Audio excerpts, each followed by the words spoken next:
Estamos invadindo hoje, então, aqui a privacidade, né, e o espaço de trabalho de Márcio Werneck, que está lançando o livro América de Américo.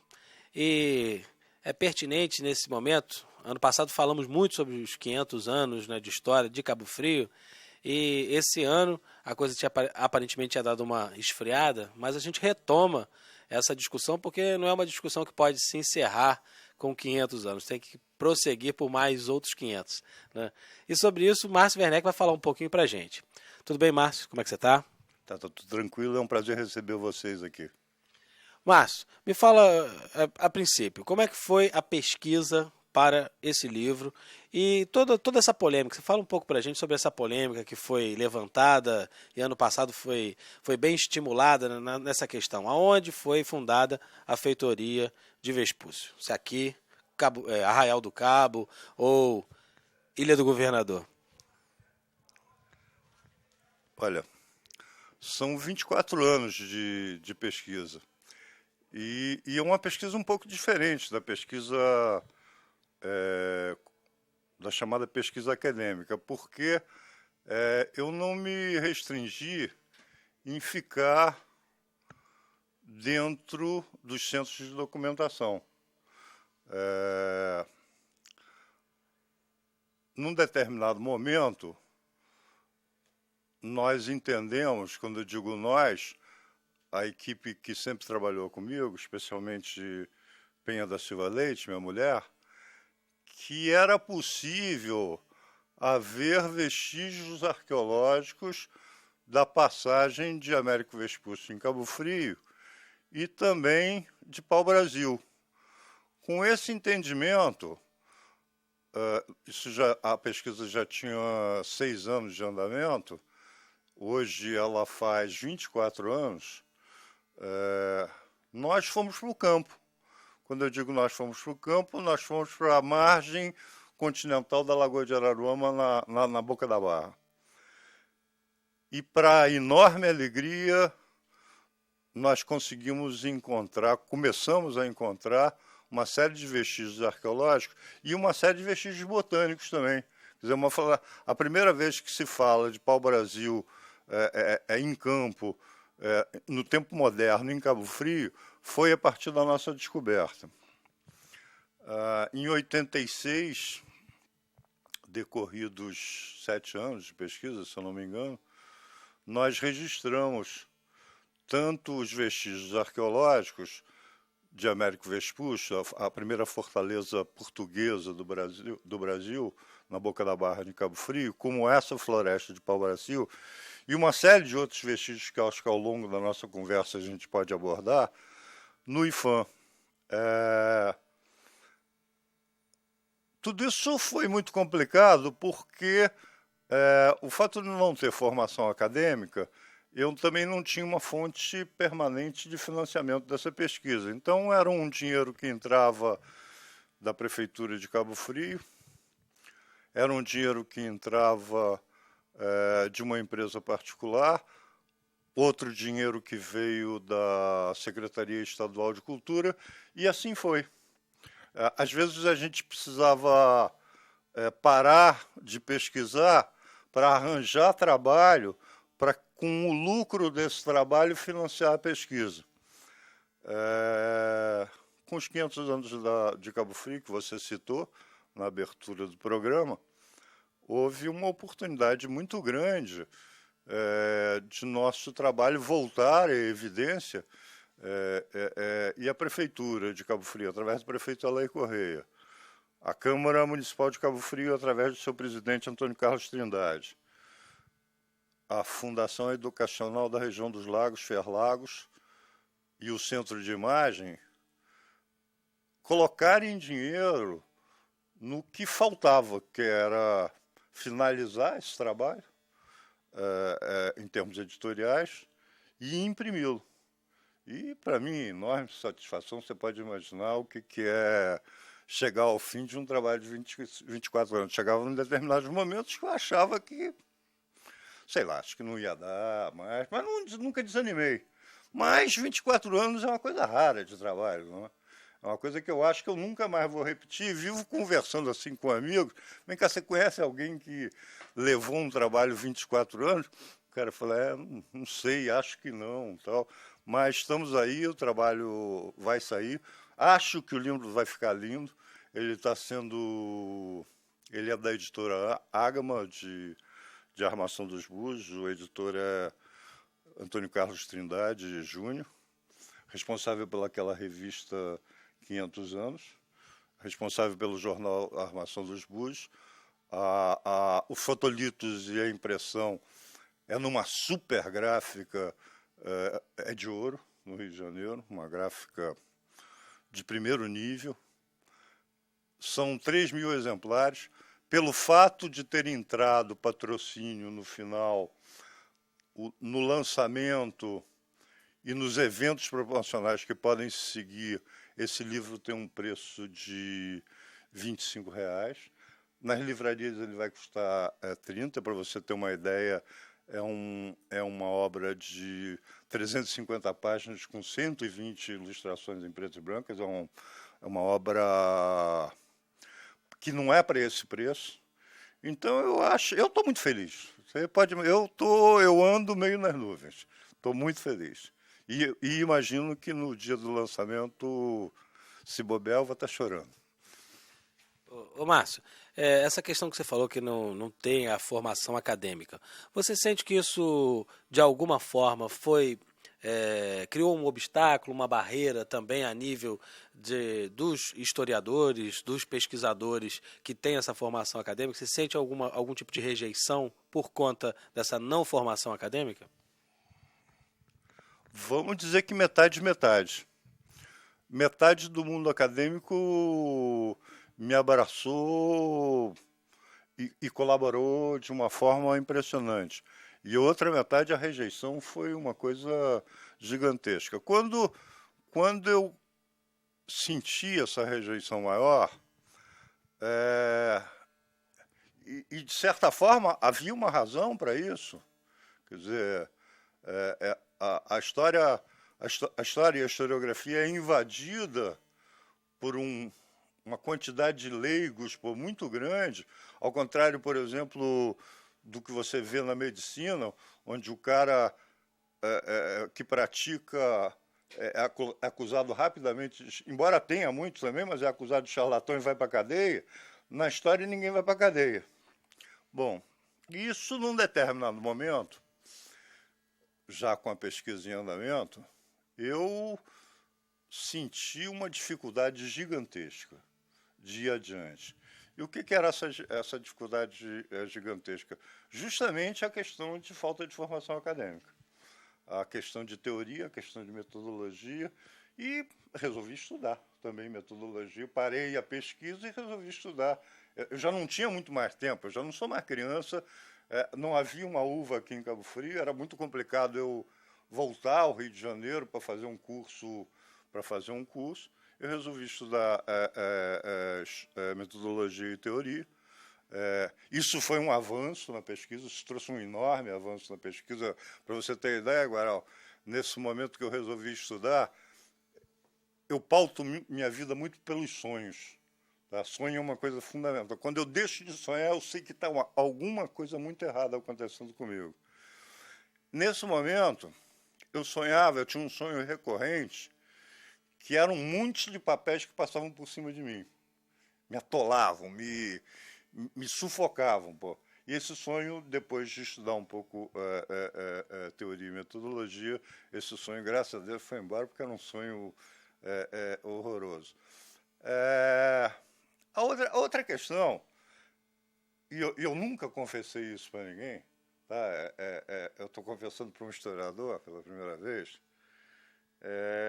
eu sabia que eu tinha que ser igual ou melhor do que os melhores, porque a cobrança ia ser violenta.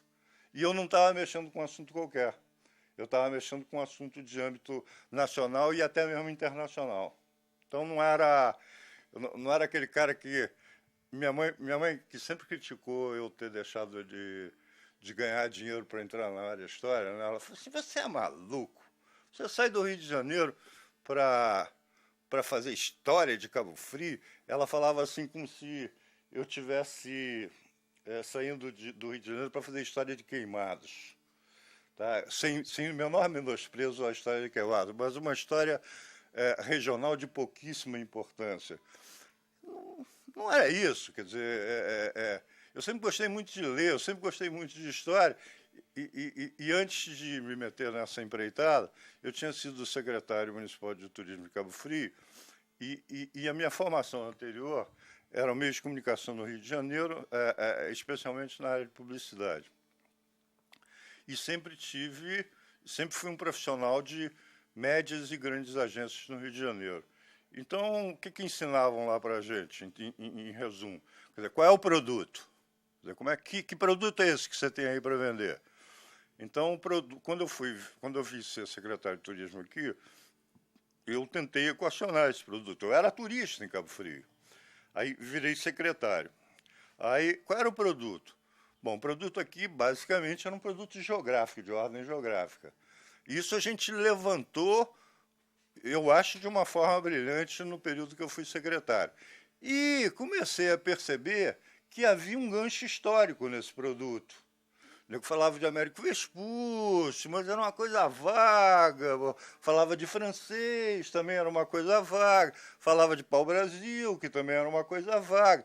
E montei um grupo para levantar isso. Mas sabe aquela coisa que você levanta e dá tudo errado daqueles grupos? Então era um cara brilhante, era um jornalista, Ramayana, está no Acre agora. Um cara que eu não me lembro mais o nome, a mulher dele, e mais outra menina que eu também não me lembro mais o nome. Mas o Ramayana resolveu namorar a mulher do cara. Cara, o grupo... Conhece isso? Quando o grupo explode? E ficou muito pouca coisa. Bom, na minha santa ingenuidade, quando eu peço demissão, isso era governo Zé Bonifácio, 2 anos de Bonifácio saí, eu pedi demissão, e achava que eu tinha feito uma super administração, achava que eu tinha arrebentado. Trabalho é que não ia faltar para mim. Porra, doce ilusão, faltou trabalho direto. E surgiu, depois de 6 meses de eu desempregado, surgiu a possibilidade de um cara que queria ser, Juquinho, doutor Juquinho. Ele queria ser prefeito de São Pedro da Aldeia e achava que um bom caminho para ser prefeito de São Pedro da Aldeia era escrever uma história sobre São Pedro da Aldeia. E eu tinha uma noçãozinha, eu tinha levantado alguma coisa e tal, mas era aquilo que eu te falei, era uma noçãozinha. Eu começo na história assim, nessa maluquice de história de São Pedro da Aldeia. E sabia que a história de São Pedro da Aldeia era 1617, que começava, e que os contatos... Mas era fundamental que eu tivesse o que tinha acontecido antes de 1617. Bom, aí, Biblioteca Nacional, Instituto Histórico. Eu sempre digo que eu, como historiador, eu acho que eu sou um ótimo pesquisador, um bom intérprete e um ainda ruim escritor. Tá? Quer dizer, escritor eu acho que ainda tem que rodar muita bolsinha. Mas, como pesquisador é preciso que você tenha uma noção do que você está procurando, uma intuição, e eu acho que eu tenho uma intuição quase feminina, tá? E sorte, tá? Porque é meio garimpo, você sabe do que eu estou falando. Pô, você fica lá naquela batalha enorme, pô, e dá aquele lixo daquelas pedras. E num dia surge uma super pepita, quando surge. Só que surgiram algumas pepitas muito interessantes nesse período que eu comecei a investigar São Pedro. Aí eu levo o que eu encontrei, o cara desiste de concorrer, eu aqui não desisti, eu fui adiante. Isso aí a gente está falando início de 1981. Eu levei a secretário estadual de Cultura, que era uma pessoa que eu tinha me tornado amigo, ele me dá uma pequena bolsa de estudo, volto a Bonifácio me dá uma boa bolsa de estudo, com o objetivo de que os livros que eu comprasse na pesquisa, quando ele saísse do governo, eu repassasse esses livros para a Biblioteca de Cabo Frio, assim foi feito. A Lair me dá uma bolsa de estudo pequena, mas foram um salário mínimo durante 6 anos, então, no mínimo, esse saláriozinho mínimo dava para eu ter conta de luz, conta de água, essas coisas mínimas. Você sabe, quando você fica pequenininho, é possível você ficar pequenininho, mas é fundamental que você pague luz, água, essas coisas. Senão você dança, né? Ou então vai fazer, como é que chama aquele negócio? Gatilho, gato, né? Ou então vai fazer gato. A gente chegou a fazer gato aqui. Que a Sérgio não me ouça, mas pô, a gente puxou a luz aqui, porque precisava fazer isso. Bom, e eu estou contando para você o início de uma longa viagem de 24 anos.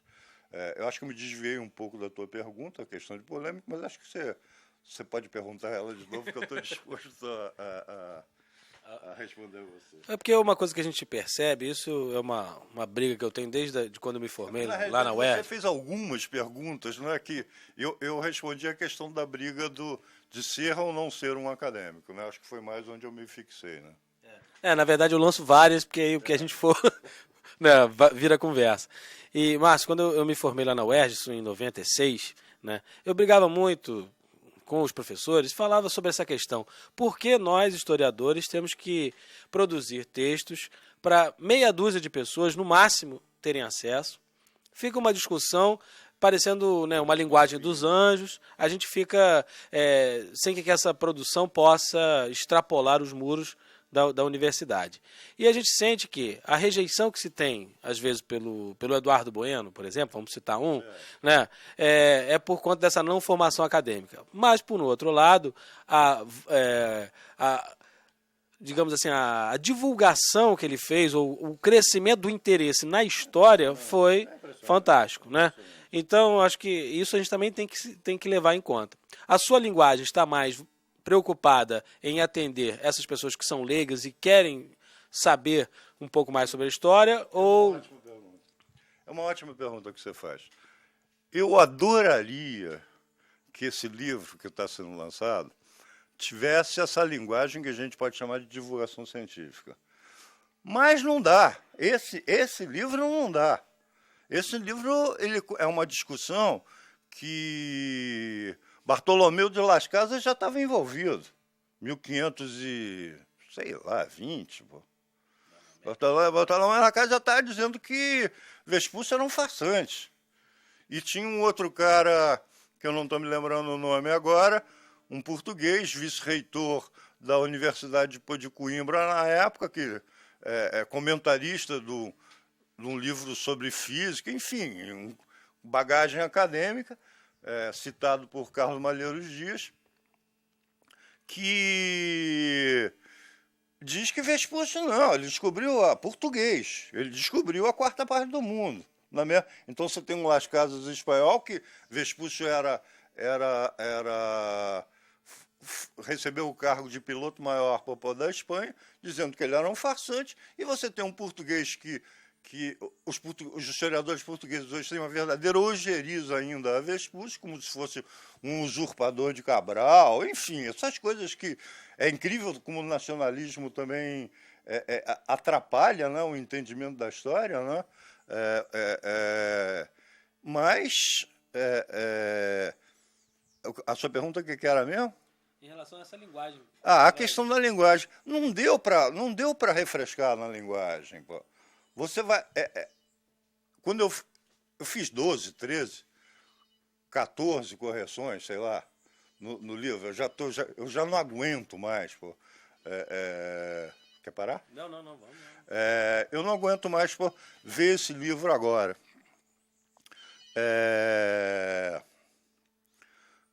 Me distraiu um pouco o celular. Pô. Você está falando da linguagem, né? É uma linguagem altamente erudita. Você vai falar, pô, você é pretencioso a beça, né, para falar desse jeito. Guaral, se eu dissesse para você que era diferente, eu estava sendo mentiroso. Ela chega... Eu acho que uma parte dos leitores vai ficar no caminho. Eu vou adorar quem chegar para mim. Você chegar para mim daqui a 15, 20 dias, você fala assim, pô, mas levei até o final. adorei essa parte, detestei essa parte. Mas esse negócio de você ter levado até o final, para mim vai ser uma vitória. Porque é muito erudito o livro. E não tinha como ser diferente. Agora, você falou da linguagem que eu chamo de divulgação científica de Eduardo Bueno, né? Obviamente, eu adoraria ter o dom da escritura para, nessa linguagem que eu estou chamando de altamente erudita, que eu acho uma redundância, escrever melhor. Porque, em vez de 5 que chegassem no final do livro, eu ia ter 15. Ia ter 15 mais satisfeitos comigo. Poxa, você é erudito, mas escreve bem a beça. Eu acho que os caras vão falar assim, pô, você é erudito, você escreve mais ou menos. Pô. Mas foi o melhor que eu consegui fazer. Essa questão a gente está... Não tem jeito. Nesse livro não tem jeito. E a gente sente também que, de certa forma, a popularização, né, você tem uma publicação que eu acho maravilhosa dentro da área de história, é uma revista mensal chamada Nossa História, não sei se você já teve acesso a ela. Uma vez só. Ela trabalha sempre com a linguagem acadêmica, erudita, mas de certa forma vai abrindo... Divulgação científica, né? Então espero, né, que não 15, mas 200 cheguem aí e atraquem na boca da barra. Olha só, Guaral, eu pretendo, quando essa parte de lançamento terminar, escrever a presença francesa em Cabo Frio. Tá? Isso vai me dar os antecedentes que é a Fortaleza Feitoria de Américo Vespucci e os precedentes, nem sei se existe essa palavra, posterior à Guerra de Cabo Frio, 1575, até a fundação da cidade. Então, essa presença francesa, o núcleo do livro é 1540 e 1575, tá? Mas, para isso não surgir do nada, é preciso que eu faça uma introdução com a presença portuguesa anterior. Nessa presença portuguesa anterior, eu já vou tratar com uma linguagem, o Américo Vespucci, com uma linguagem mais próxima da divulgação científica, porque eu não preciso repetir isso tudo de novo. Pô. E o texto francês também, por mais que ele tenha essa conotação de texto acadêmico, que a gente está separando um e outro, ele é muito mais leve do que esse de Américo Vespucci, porque eu não tenho que fazer revisão historiográfica. Ninguém mexeu. Eu sou o primeiro que vai à revisão historiográfica, é o cara que vem atrás de mim, se vier. Então, até por conta disso, porque essa questão de Vespúcio foi muito polêmica e até hoje ainda cria esse tipo de dúvida. Sem Arraial ou Cabo Frio, até diminui a dúvida, porque Arraial também pertencia a Cabo Frio. Mas, no caso, a sua tese, você coloca que essa feitoria foi na Boca da Barra. Né? E uma dúvida, um grande mistério que eu tenho, né, e que algumas pessoas também, e os 24 cristãos citados na carta? Aquela carta é verídica, existe? E qual o vestígio desses 24? Foram todos devorados pelos índios, né, tamoios? Olha, eu acho que não. Mas não tem como te provar isso. Primeiro, esses 24 cristãos, tem gente que fala... Como? Você conhece mais ou menos a carta, né? O Vespucci fala assim, não navegamos adiante por falta de homens e aparelhos. Deixamos 24 cristãos no porto, cortamos para o Brasil, encontramos infinita gente, na entrada que fizemos terra adentro, 40 léguas com 30 homens, nos despedimos dos 24 cristãos e fomos embora para Lisboa. Mais ou menos é isso o resumo da carta. Tem gente que duvida da questão do... Mas como que não tem gente e deixa 24 cristãos? Pô? Que história, que contradição é essa? A mim não me parece contradição nenhuma. Na hora que você tem um contrato anterior que diz que você tem que descobrir que que os arrendatários da terra do Brasil tinham que descobrir 300 léguas por ano, a cada viagem, construir uma fortaleza e operacionalizá-la, já era o segundo ano de contrato para o Brasil. Então, essa fortaleza precisava ser construída. Foi construída. E esses caras, esses 24 cristãos, com certeza não eram marinheiros. Pô. Marinheiros não sabem atirar bombarda. Pô. Tinha 6 bombardas, 12 bombardas, se eu não me engano. É soldado isso aí o que fica. Bom, a pergunta que você faz a seguir, é a questão, será que esses caras foram comidos pelos tupinambás? Eu não sei, porque o documento que você tem ainda na vigência do contrato é a Anal Bretot. A Anal Bretot, ele fala do feitor João Braga, do ajudante da feitoria, se eu não me engano, Jurami. Aí, pelo fato de ele não ter sobrenome, eu presumo que ele seja um escravo. Tá? Ele é Jurami somente. E dá uma ideia de pouca gente nessa... fortaleza feitoria. Mas dá uma ideia, né? O documento é complicado quando você começa a trabalhar em cima da omissão do documento, né? O documento seguinte, que é pós destruição da feitoria, que é da fortaleza feitoria, que é o do... São 2 documentos, o do Alonso Santa Cruz, que é o Hilário General de todas as Ilhas do Mundo, que ele foi escrito como diário de bordo em 1526, e se transforma num manuscrito com esse nome, Hilário General de todas as Ilhas do Mundo, em 1546, fala que a feitoria foi destruída pelas desordens e desavenças havidas entre portugueses e índios. O documento que eu trago, que é uma novidade, que é a Cosmografia Universal de André Tevé, 1575. Há uma especificação nessa destruição. Ele diz que os índios entraram numa manhã para roubar mercadorias, o que é também meio esquisito, essa coisa de índio entrar para roubar mercadoria. Pode ser até uma consequência depois da maçã se você levar, mas não me parece ser um objetivo de roubo, né? Até hoje, roubo dos índios do Brasil é uma coisa meio tabu, né? E matam, aí ele numera, matam e comem mestres, escravos, mulheres e crianças. Por mestres, eu entendo os homens brancos portugueses. Escravos, de repente, um ou outro negro que veio nessas embarcações e ajude. Mas também pode ser um escravo índio que esteja lá. Mulheres, com certeza, as mulheres indígenas. E crianças, os filhos dos brancos com as coisas. Então, você perguntou, caramba, e os 24 cristãos? Eu não sei, mas...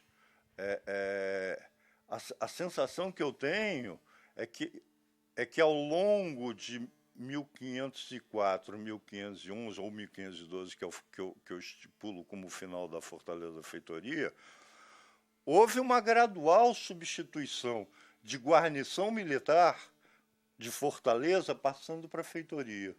O ambiente aparentemente era tranquilo, embora, se você olhar nas entrelinhas da documentação da Anal Bretot, você vai ver que não é bem assim. O regimento real recomenda muito cuidado com os índios da terra, para eles não se sublevarem. Isso pode causar escândalo, porque pode ser prejudicial à Fortaleza da Feitoria. Tomar cuidado com os brancos que desembarcarem fora da ilha onde tiver a fortaria, porque eles podem eles podem se lançar em terra e ficar, enfim, os famosos renegados. E também recomenda que não se leve índios daqui de Cabo Frio para a Europa, porque se eles morrem em Lisboa ou em Portugal, os que ficam aqui entendem que eles podem ter morrido lá para serem comidos. Então, Você sabe do que eu estou falando. Não adianta você também ficar viajando no que o documento não diz, né? Aí você começa a trabalhar e aí é N suposições, né? O bom é você ficar mais atento, a se ater aos documentos, né? A gente vai fazer uma paradinha aqui agora, né, um break,